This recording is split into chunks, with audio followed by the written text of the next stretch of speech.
Selamat pagi, saya Ardila Diana, sekretaris dari PT Dua Persada.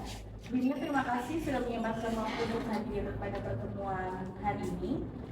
Sebelumnya perkenalkan, di sebelah kanan saya ada Bapak Kris selaku CEO dari PT Dua Persada.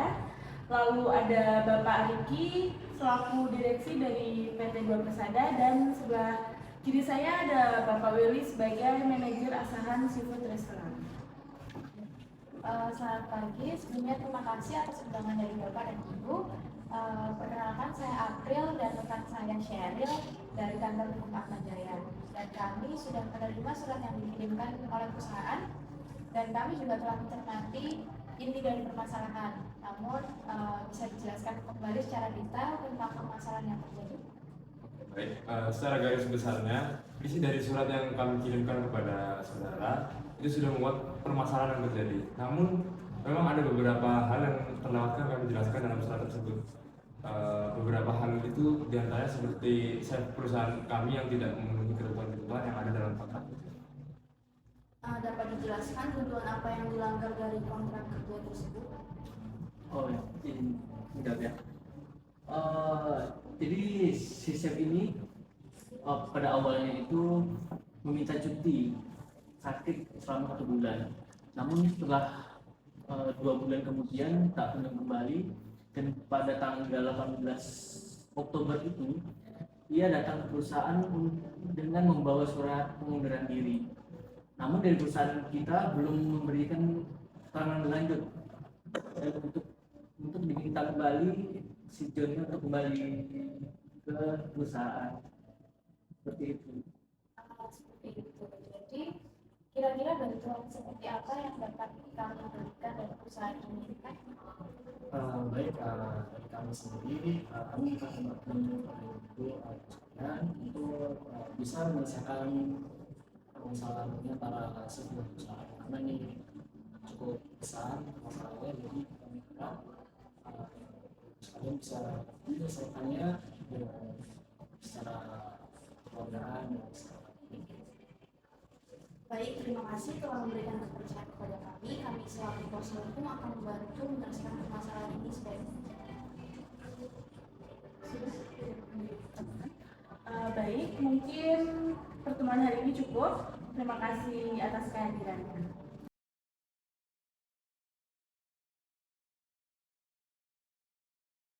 Selamat siang Ibu, perkenalkan saya Putri sebagai translator dari Bapak John, di mana Bapak John ini dulunya bekerja sebagai chef.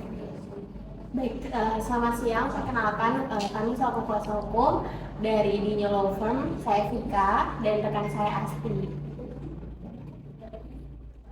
Baik, kedatangan kami di sini untuk meminta bantuan Ibu untuk menegosiasikan terkait dengan sengketa pekerjaan di antara si Bapak John dengan perusahaan di mana dia tempat bekerja dahulu. Baik Bu, mungkin sebelum masuk ke negosiasi, berarti kami harus mengetahui dulu inti permasalahan dan sudah sejauh apa permasalahan ini. Baik, jadi pada awalnya Bapak John itu menandatangani perjanjian kerja pada tanggal 18 Januari 2020, di mana ini menjadi awal dari hubungan Bapak John dengan Asahan Seafood Restaurant yang dikelola oleh PT Dua Persada. Kemudian perusahaan ini memberi tunjangan hari pensiun berupa AFS yang mana sudah diterima oleh Bapak John sejak bulan Februari 2020. Kemudian pada bulan Juni 2020 Bapak John juga diikut sertakan pada program JHT BPJS Ketenagakerjaan, tapi perusahaan itu tidak memotong gaji dari Bapak John. Untuk tujuan pada tanggal 15 Agustus 2023, di mana Bapak John itu memutuskan untuk cuti karena sakit, di mana perusahaan itu memberikan cuti selama 1 bulan. Namun karena kesehatan Bapak John juga tidak membaik, maka ia melewati batas cuti yang diberikan, yang mana batas cutinya tuh melewati selama 2 bulan. Kemudian 3 hari setelah itu Bapak John itu menyerahkan surat pengunduran diri kepada perusahaan. Kemudian pada tanggal 19 Oktober Bapak John resmi keluar, namun tetap menerima saldo dari JHT BPJS Ketenagakerjaan, dan Bapak John itu berpikir bahwa itu menjadi haknya, namun mengembalikan saldo. Namun beberapa hari kemudian perusahaan meminta Bapak John untuk mengembalikan dana yang sudah dikirimkan kepada beliau.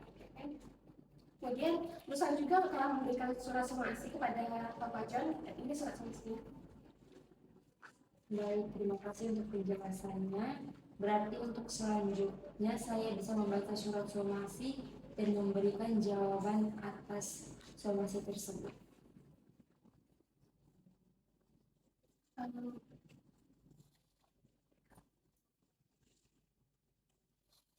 Pada intinya Bapak John akan menolak untuk mengembalikan dana yang telah diterima oleh Bapak John, dan perusahaan juga membayar iuran sama sebesar 2% itu dengan alasan untuk kenyamanan Bapak John sendiri. Ini akan kami masukkan ke dalam jawaban somasi. Untuk selanjutnya akan kita komunikasikan kembali ya, Mas dan Mbaknya. Terima kasih sudah mempercayakan. Terima kasih, Bu.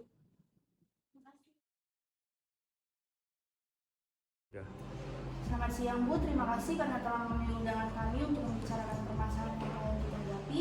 Sebelumnya saya Sheryl dan rekan saya April, kami selaku kuasa hukum dari PT Dua Persada, dan berdasarkan surat kuasa khusus tertanggal 2 November kami ditunjuk untuk mewakili pihak perusahaan.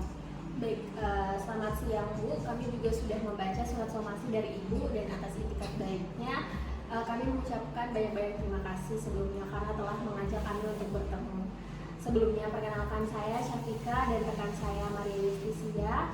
Kami adalah kuasa hukum dari Bapak John Vianney, dan ini merupakan surat kuasa kami di mana itu tertanggal pada 20 Oktober 2023. Seperti yang tertera dalam jawaban somasi yang kami kirimkan, bahwa klien kami tetap menolak untuk membayarkan manfaat JHT BPJS Ketenagakerjaan yang dibayarkan perusahaan itu sebesar 2%. Baik, kami juga telah membaca jawaban somasi dari Ibu. Tapi perlu untuk diingat bahwasanya pembayaran 2% merupakan kewajiban dari Bapak John Vianney, dan sudah seharusnya jika terjadi PHK, manfaat dari iuran tersebut dikembalikan. Kami juga mengerti hal tersebut Ibu, tetapi terkait pembicaraan untuk pengembalian iuran yang dibayarkan oleh perusahaan sebesar 2% itu harus dikembalikan ketika terjadi PHK, dan hal itu tidak pernah dibicarakan sebelumnya dengan klien kami. Jadi tidak bisa seolah-olah ditagih seperti ini Ibu. Dan wajar jika kami mempertahankan hak tersebut karena klien kami tidak mengetahui kewajibannya dari awal. Selama klien saudara bekerja, apa yang kami bayarkan sudah sesuai prosedur. Jadi apabila klien Ibu memutuskan untuk keluar dari perusahaan, maka menjadi hal yang wajar apabila kami meminta kewajiban klien saudara yang tidak dipenuhi selama ia bekerja di perusahaan kami. Baik, kalau memang itu merupakan kewajiban dari klien kami, kenapa tidak ada pemberitahuan dari awal sejak klien kami didaftarkan JHT BPJS Ketenagakerjaan, dan seharusnya kan dalam hal ini itu saldo JHT ini diterima klien kami itu sudah seharusnya menjadi haknya, sehingga tidak ada kesan menipu seperti ini Bu. Jadi seharusnya tidak ada sengketa begitu. Sepertinya Anda sudah kelewatan di dalam mengambil kesimpulan. Bagaimana bisa Anda mengatakan seperti ini sebagai penipuan, padahal yang perusahaan lakukan itu justru meringankan tanggung jawab dari klien yang Anda selama ini ia bekerja. Perlu kami ingatkan juga Bu bahwa dalam perjanjian kerja tanggal 18 Januari 2020 di dalam pasal 8 menyebutkan bahwa pihak pekerja hanya berhak untuk mendapatkan satu jenis asuransi apabila terjadi PHK. Tentu kami sangat menghormati perjanjian tersebut, dan klien kami memilih untuk mengambil asuransi JHT BPJS Ketenagakerjaan, dan hal ini klien kami sudah melakukan apa yang seharusnya menjadi kewajibannya, yaitu mematuhi perjanjian kerja dan mendapatkan hak. Untuk itu kami juga meminta kepada Ibu agar menghormati perjanjian kerja tersebut dengan memberikan hak klien kami. Kami sudah menghormati perjanjian kerja tersebut. Untuk itulah kami minta kembali yang bukan seharusnya hak klien Anda untuk dikembalikan kepada perusahaan. Sudah jelas kami minta hanya 25 juta yang diterima klien saudara atas 2% dari iuran yang seharusnya dibayarkan oleh pekerja. tapi ditanggung oleh perusahaan. Kami hanya ingin 25 juta itu kembali ke perusahaan karena itu merupakan hak dari perusahaan. Tidak bisa begitu ya Bu, karena perusahaan sendiri yang bersedia untuk membayarkan iuran tersebut dan klien kami tanpa ada pemberitahuan apapun. Dan sekarang bagaimana tiba-tiba Ibu meminta untuk uang itu dikembalikan begitu?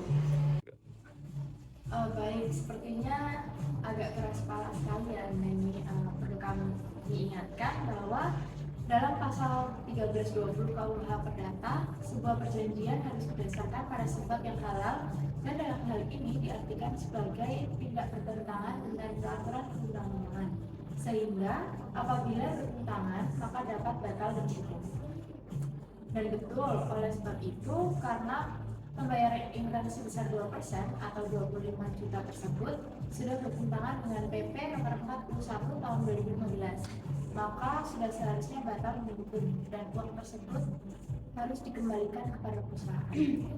Baik, kalau begitu tindakan yang telah dilakukan oleh perusahaan ini sudah merugikan klien kami Bu, karena apabila terus seperti ini maka kami akan mengambil jalan untuk mengajukan gugatan kepada klien saudara. Sebentar, kita berkumpul di sini dengan tujuan untuk mencari solusi bersama. Dan saya yakin bahwa penyelesaian masalah melalui pengadilan bukanlah solusi yang efektif mengingat prosedur yang cukup rumit dan waktu yang relatif lama. Kami tentu ingin menemukan solusi yang adil. Namun klien kami merasa bahwa pembayaran ini adalah haknya, mengingat perusahaan sendiri yang mengeluarkan iuran tanpa pemberitahuan sebelumnya. Bagaimana jika kita mencari jalan tengah atau win-win solution terlebih dahulu? Saya rasa itulah sebabnya kita bertemu di sini ya. Saya akan dulu terlebih dahulu dengan rekan saya untuk tawaran apa yang akan kami berikan.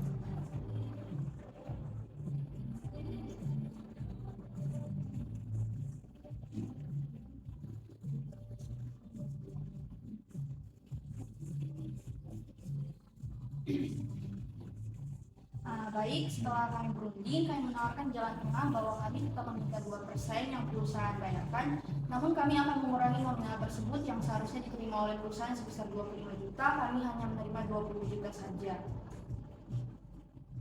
Dan kami rasa 5 juta yang akan diterima oleh pekerja sudah cukup untuk mengganti haknya, mengingat uang tersebut secara harfiah merupakan hak perusahaan.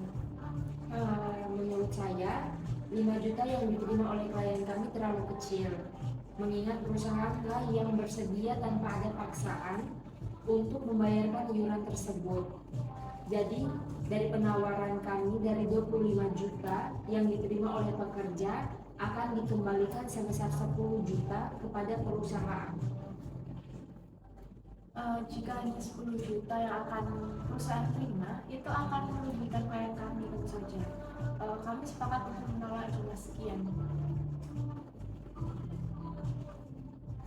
Begini saja, supaya dari klien Anda dan klien kami sama-sama diuntungkan, bagaimana jika 25 juta itu 15-nya akan dikembalikan ke perusahaan dan 10 juta akan menjadi hak dari klien Anda. Bagaimana? Sebelumnya maaf ya Bu, kami tetap pada penawaran kami kalau klien kami lah yang berhak menerima bagian paling besar jika ada pembagian pada uang yang diterima oleh klien kami. Kita seharusnya di sini sama-sama berprinsip untuk memberikan keuntungan pada klien. Jika penawaran kami tetap mendapatkan penolakan, maka tidak akan mendapatkan kesepakatan yang akan menguntungkan bagi klien Anda dan klien kami. Baik, kami akan mengajukan penawaran terakhir. Bagaimana jika 25 juta tersebut dibagi rata kepada klien Anda dan klien kami? Jadi itu nanti masing-masing akan menerima 12,5 juta. Bagaimana?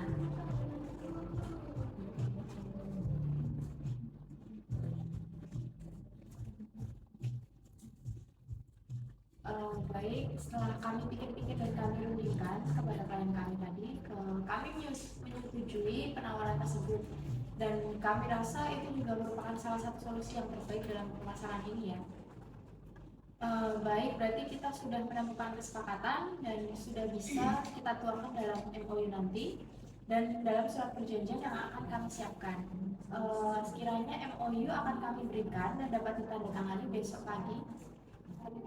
Baik, terima kasih Bu. Saya harap dengan ditandatanganinya perjanjian tidak akan menimbulkan masalah di kemudian hari. Saya juga mengharapkan dari klien Anda untuk menghormati isi perjanjian yang telah ditandatangani dan kami juga akan menyampaikan hal yang sama kepada klien kami. Baik, cukup dari kami. Terima kasih atas negosiasi kali ini. Terima kasih. Selamat pagi, jadi agenda kita hari ini adalah penandatanganan MOU. Mohon untuk diperiksa terlebih dahulu dan dilakukan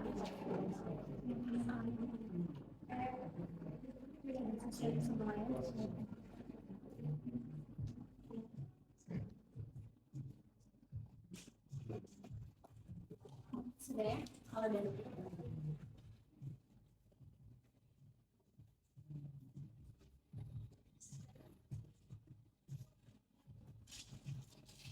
Baik, karena telah penandatanganan MOU, maka telah terjadi kesepakatan antara pihak pekerja dan pihak perusahaan. Terima kasih. Sekian dari kami. selamat pagi ya. Thank you, sir.